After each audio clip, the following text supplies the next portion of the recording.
Здравейте, прекрасни! Днес ви представям така желаната рецепта за соленки миниатюрни кифлички. Това са едни малки маничета с дъх на масло, аромат на печено сирене и печен кашкавал и за още по-голям разкош съм поръсила с черен сусам. Малко са трудни за приготвяне, но за сметка на това резултатът е уникален и би впечатлил всеки, който ги види и опита. Получават се 160 броя от продуктите, които са посочени в рецептата и са подходящи по всяко време на годината за какъвто и да е повод. Искам да уточня, че клипът е сниман от малкият ми син, който е на 9 години и затова на моменти е малко по-раздвижен. Надявам се, че няма да ми правите забележки за това.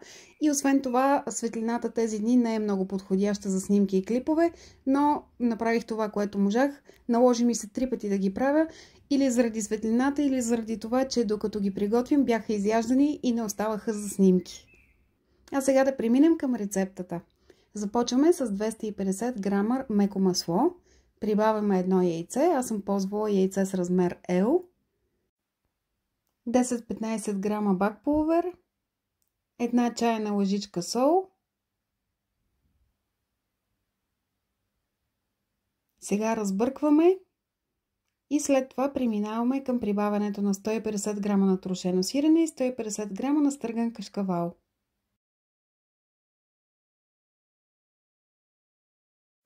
Добавете 250 грама кисело мляко, по възможност с тайна температура, защото ако е много студено, ще втвърди маслото и ще бъде трудно за работа. Разбъркайте отново и започнете да добавяте брашното. В моя случай съм използвала около 650 грама бяло брашно, но количеството може да варира според гъстотата на киселото мляко, размера на яйцата, въобще продуктите, които използвате, може да окажат влияние и да имате нужда от повече или по-малко. Тестото няма нужда от месене, само да смесите продуктите, трябва да остане меко и когато е готово го прехвърлете в найлонова торба и оставете в хладилник да почине за 2 часа, за да може да се работи по-лесно с него. След това разделете на 10 еднакви топки. За тази цел аз ползвам електронна везна, които върнете отново в торбата и започнете да варите една по една. Ако е нужно по време на работа, дръжте в хладилник, за да не омекват. Плота не е задължително да бъде поръсен с брашно, ако имате силиконова подложка, може направо да работите върху нея. Всяка топка разточете на възможно най-голям кръг и разделете на 16 триъгълника. Дори и да не бъдат абсолютно еднакви, няма никакъв проблем, защото соленките са толкова мънички, че изобщо не се забелязва.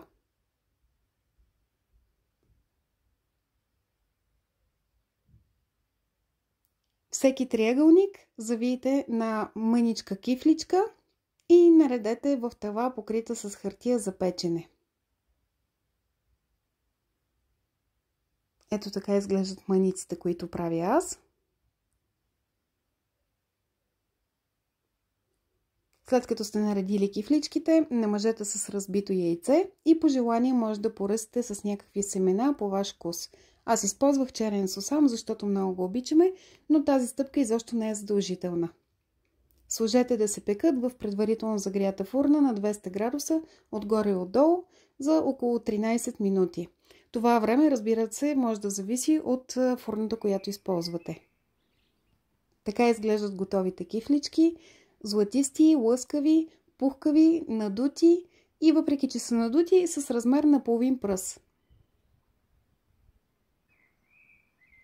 Нямате си представа просто колко вкусно ухаят. Разкошни са, не са типичните хрупкави соленки, по-скоро са мекички отвътре, но са страшно вкусни и ви препоръчвам да ги опитате, защото са наистина нещо страхотно.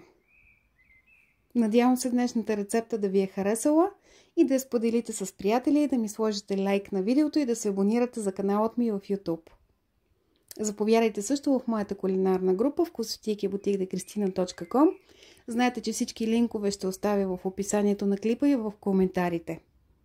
Ако имате въпроси към мен, ще се радвам да коментирате и също да споделите как са се получили при вас соленките, ако сте ги направили.